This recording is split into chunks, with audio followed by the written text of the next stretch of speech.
ரொம்பவே சாஃப்டான கேப்பக்களி செய்யறதுக்கு நான் வந்து ஒரு பாத்திரத்தில் 2 கிளாஸ் தண்ணி சேர்த்துக்கிறேன். 1 கிளாஸ் ராகி மாவுக்கு 2 கிளாஸ் தண்ணி கணக்கு.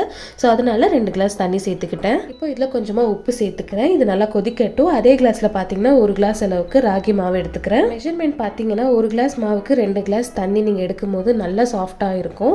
ஸோ இப்போ தண்ணி லைட்டாக கொதிக்கும் போது நான் 1 டீஸ்பூன் நெய் சேர்த்துக்கிறேன். இது வந்து ஆப்ஷனல் தான். இப்போ தண்ணி நல்லா கொதிச்சதுக்கு அப்புறமா எடுத்து வச்சுக்கிற ராகி மாவை இதில் சேர்த்து நல்லா கலந்துக்கலாம். ஒரு மத்து யூஸ் பண்ணி இந்த மாதிரி கடைஞ்சிக்கோங்க. ஒரே வாட்டி மாவு சேர்த்து கடையிறது வந்து கஷ்டமாக இருந்துச்சுன்னா நீங்கள் வந்து தண்ணி நல்லா கொதிக்கும் போதே 1 டீஸ்பூன் நம்ம மெஷர்மெண்ட் பண்ணி வச்சுருந்தோம் இல்லையா, ஸோ அதுலேருந்து கொஞ்சமாக மாவு எடுத்து தண்ணியில் கலந்து தண்ணி கொதிக்கும் போது நீங்கள் அதில் சேர்த்துக்கலாம். அண்ட் அதுக்கப்புறமா மீதி இருக்கிற மாவை கொஞ்சம் கொஞ்சமாக நீங்கள் சேர்க்கும் போது கட்டிப்படாமல் செம சாஃப்டாக இருக்கும். ஸோ இந்த அளவுக்கு சாஃப்டாக இருக்கும் போதே கொஞ்சம் கொஞ்சமாக தண்ணி சேர்த்து நீங்கள் உருட்டும் போது பார்த்தீங்கன்னா ஆறுனதுக்கு அப்புறமாவும் செம சாஃப்டாக இருக்கும். ஸோ இந்த மாதிரி குட்டி குட்டி டிப்ஸ் ஃபாலோ பண்ணும்போது கேப்பக்களி ரொம்ப நேரத்துக்கு ஹார்டாக இல்லாமல் சாஃப்டாக இருக்கும். ட்ரை பண்ணி பாருங்கள். ரெசிபி பிடிச்சிருந்தா ஒரு லைக் கொடுங்க. அடுத்த வீடியோவில் பார்க்கலாம். பாய்.